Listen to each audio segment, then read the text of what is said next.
So like what I was saying before, so if we're starting at 10, then we know we're maximizing the time that we have to be in that process of being in a rehearsal. So maximizing the time. So I believe that being there early gives you the opportunity to start on time and Exactly. maximize the time that you have.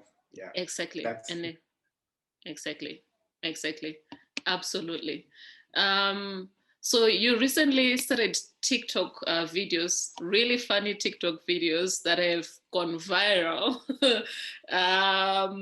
and that have seen you being recognized even when you went to get your COVID-19 vaccination jab. Actually, tell me more about that experience. no. So it was a funny thing. It was a funny experience. So I went to the clinic, and so I was going to get my second jab, and so that's when one of the nurses recognized me, and then she was like, "Ah, TikTok," and then she was like, I'm on a TikTok. And so all the nurses came like, come on a TikTok, TikTok. That I was like, yes. Then they were like, so I always on my watch. I was like, yeah, I'm here to get my second jab. Got my jab, did everything. And then as I was leaving, then they were like, bye-bye TikTok. I was like, bye. So you had a new name. You were now called Yeah. TikTok. Like for them, it's like you are the one who you are TikTok, because probably they started knowing about TikTok through the videos, through your videos that were shared widely. And some of them Maybe, probably didn't even know about TikTok before. yeah. So what made you decide to do TikTok videos? It's yeah, I mean, all the times that I've known in terms of the work that you do, you do work that cuts across genres. You do comedy, you do drama, you do magical realism. But I honestly didn't expect you to do TikTok videos. Not that I'm saying TikTok videos are not are not yeah, but it's just, something like when I first saw the first couple of videos, I was like, oh, they're really funny, but this is something that I didn't expect Musa to be doing. I was expecting to see you pursuing more highbrow type of art making or theater making. So yeah, anyway, that's my question. I think was more born out of the first lockdown of March 2020. Yeah. March 2020, I think, was when I did my first TikTok.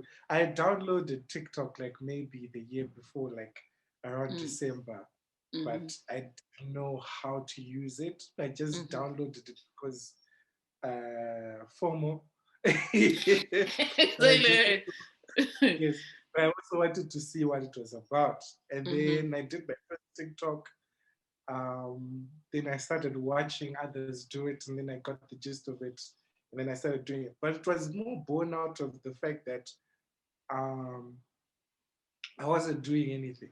I couldn't perform. I couldn't exercise my acting muscles in any way. So TikTok then gave me an outlet to just be out there, just do things without the pressures of not creating not saying that creating a bad product or just creating out of the blue, but um, without the pressures of having to create a perfect product, I should say.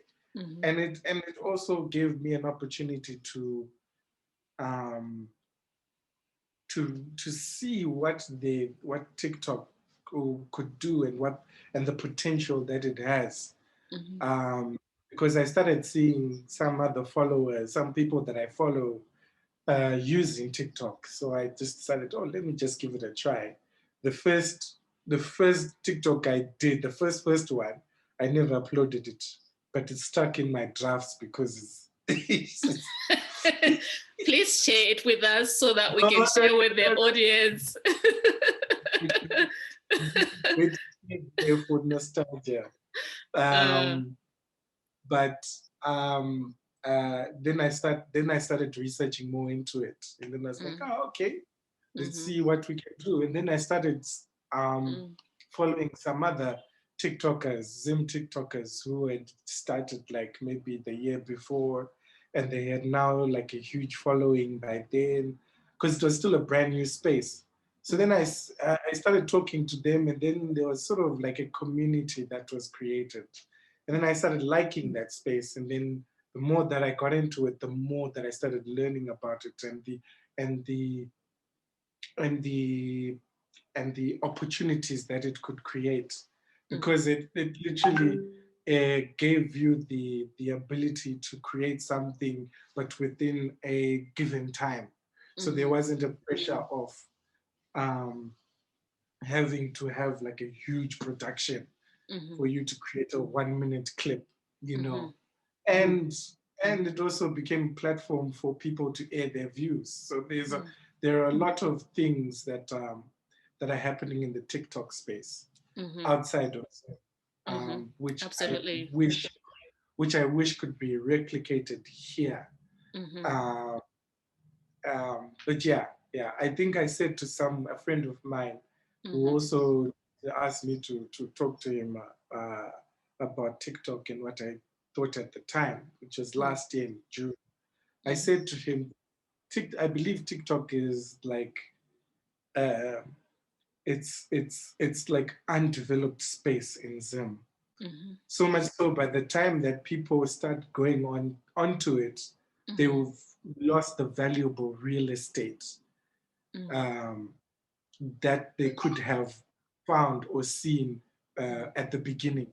Because I used to hear a lot of people saying, "What is TikTok? What's the point in TikTok?" But those same people are now on TikTok and trying to push what they're wanting to push. So so yeah, I just wish that the way TikTok is viewed outside of Zim is how it can be viewed here. Because like in South Africa next door, um, there there are a lot of endorsements, brand deals with TikTokers, and not necessarily musicians who are on TikTok or actors who are on TikTok, but TikTokers who became famous through their TikToks are being endorsed by brands in South Africa. Um, and the other thing is you don't get paid for TikTok outside of certain territories. So in South Africa, it's one of those territories that you don't get paid. So people were doing it out of the love, but then companies and and and marketers saw the initiative and be like and saw that there was a huge potential to use these guys to market their brands. And that was the way that some of these TikTokers are making a living in South Africa through these brand deals. So now what's left is that to be replicated here. Absolutely. But I feel like it's a long way away. It might be, but you know, with Zimbabwe, one thing I love about Zimbabweans is that once they've decided that this is what we're going to do, you can't stop them. So right now, right now there are not many of them. But once everyone says, you know, if you're not there, you're not doing anything. Before you know it, it'll be all over. And we've got that way of shaming each other into doing the same thing. Exactly. You find TikTok now is full of Zimbabweans. Zimbabwe TikTok is growing. And I firmly believe if I had joined TikTok beginning of this year and not the time that I did, I would not have the numbers that I have today. So much so because everybody's now creating an account and creating their own content, which is good. And it's good that people are now recognizing TikTok as not just a dancing app, but because that's what it's synonymous with, people dancing. However, there is some fantastic content that is out there. Like, I'm not shy to mention his name, but there's this guy called Theo who's known as Mike Clifford. I know the guy, he's brilliant. The works that he's now getting recognized, and he's creating these characters which are now resonating with the whole Zimbabwean populace, and even outside. And it's fantastic to see young talent coming through through platforms like these. Whereas if there wasn't TikTok, we'd never have known there's a person called Theo. You know, there's a person called Nana. There's so many of these talented youths that are on TikTok. That I wish at some point I could be able to just grab them and show them what it's like to be in my world, and give them the opportunity to showcase their pieces in a stage setting or in a film setting. Yeah. And I guess maybe this is the age that we're living in right now. In that with the pandemic, we couldn't go anywhere. We had to physically distance. We had to keep safe. But whilst we were trying to keep safe, we also had to keep sane. So one of the things that I actually want to say is that with your videos, they just made me laugh.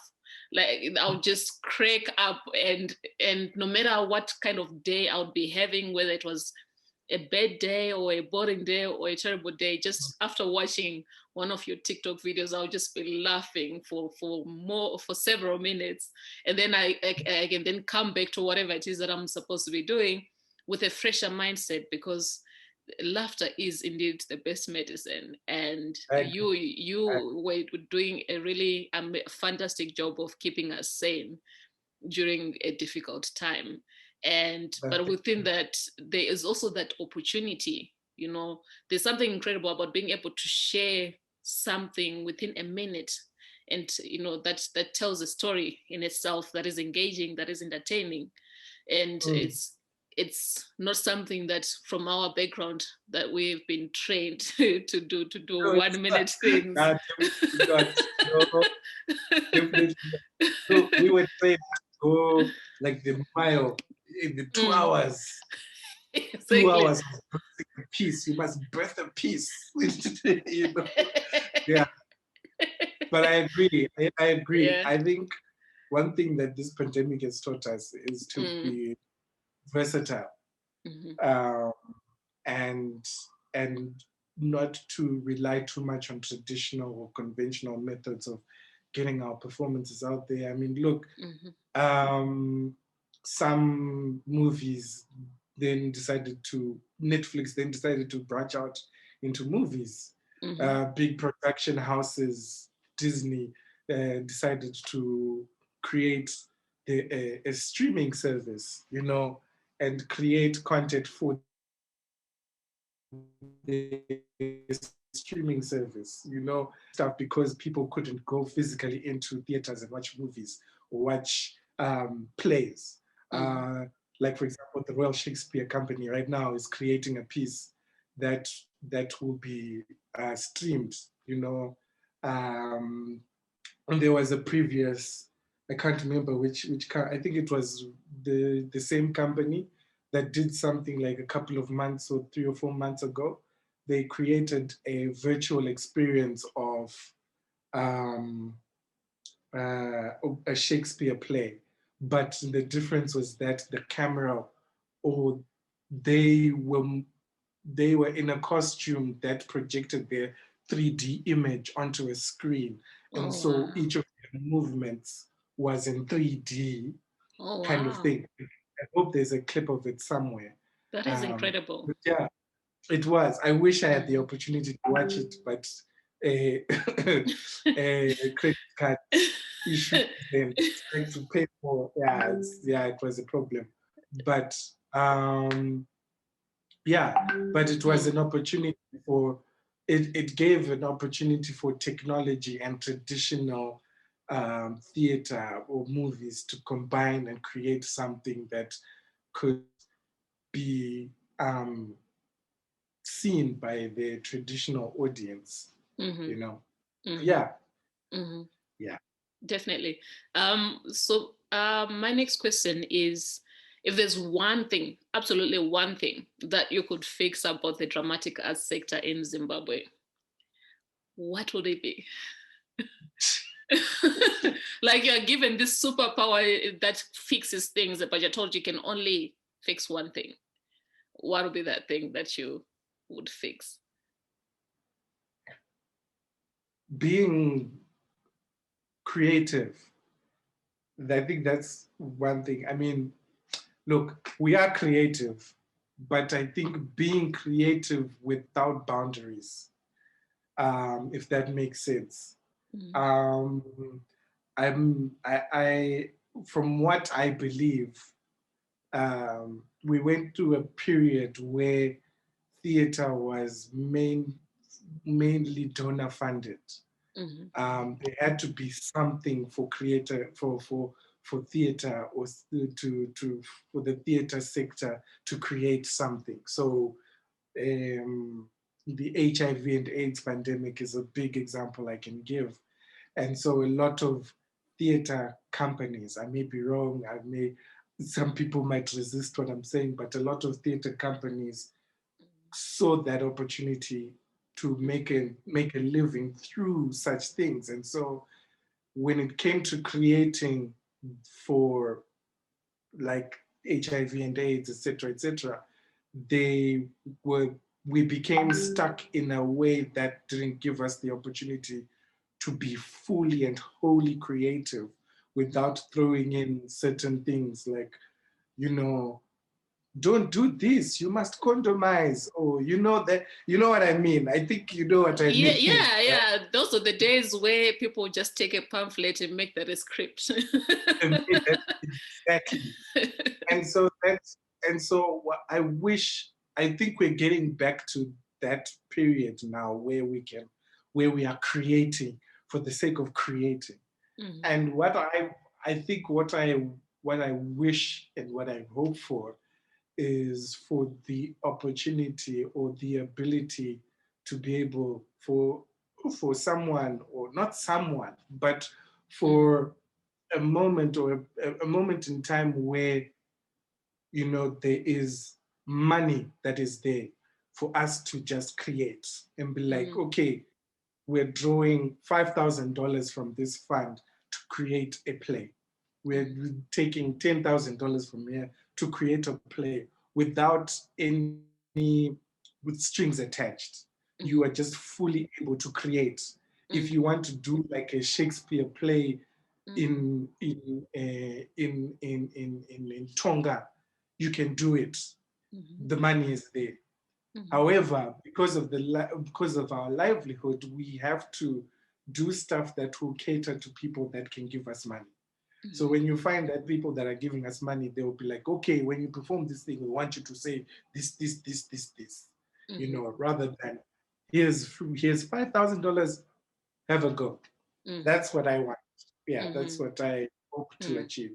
You'll find that a lot of people that are doing plays like that are issue based. That are that are not issue based, that are creative, that are born out of nothing. You have to sacrifice. You have to be like, okay, for the next month, right?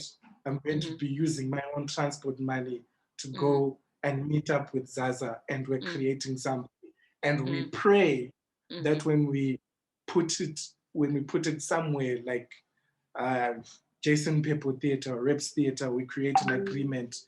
Then we pray that to the gate takings from there, we'll be able to coop our transport money and we can pay ourselves something. Exactly. You know?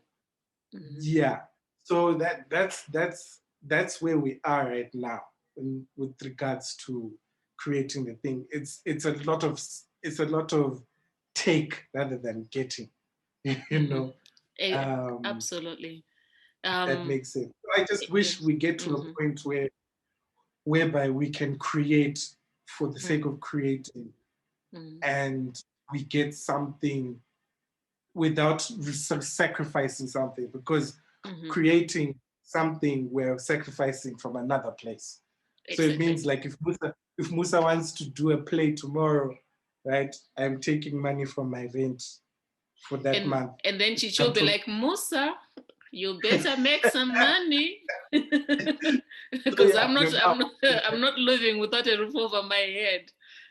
Yes. So now you have to think about how you're going to make that money back. So you're sacrificing something. But yeah, I guess that's the way of the world. I don't know. But that's just my wishful prayer or thinking. And don't you think, though, that with this advent of these new spaces that have less input from the creative in order for them to make things, spaces like YouTube, like TikTok, like Instagram, like Facebook, all of this, and Twitter, all of these places, don't you think that there is, though, some sort of opportunity where people now can actually start making work for the sake of just making work that they enjoy and telling stories that they want to tell? Yes. People are now seeing the opportunity that, for example, the biggest one is YouTube in Zim, that there's a place to showcase their talent and that it pays. And so a lot of people are going the YouTube direction now. I've been an advocate of YouTube for a long time because it's another space that I want to go into. However, it takes a lot of dedication. My understanding, it takes a lot of, especially if you're doing it by yourself, it takes a lot of dedication and a lot of hard work. There's one of these successful YouTubers from the UK called KSI. He's a person that I've been following for the past 5 or 6 years now, and he's been in the YouTube game for over a decade. And he's only 20, 27, 28, but he's a multi-billionaire now from YouTube, and is now that YouTube platform has given him the opportunity to branch out into music. So he's between YouTube and music, and now within that space he created. He didn't create, but the UK YouTubers came together, some of them, and created a group called the Sidemen.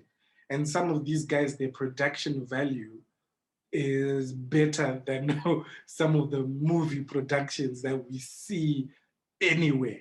You know what I mean? Because they're investing the monies that they got from the individual YouTube accounts and put it into creating this group that is creating content almost every week. But it takes a lot of work individually and as a collective. But but to the point where they are creating content that can easily be taken up by any TV network. But there's no point because they're making a lot of money on their own YouTube channel. Yeah. So I would say like it's something that I would personally explore. YouTube, but there are people in Zim who are making it really good on the YouTube scene. Yeah. All right. But knowing you as a process guy, you're going to make sure that you're not just going to create just nothing. You're going to be very deliberate about what you're going to share, which is also really important.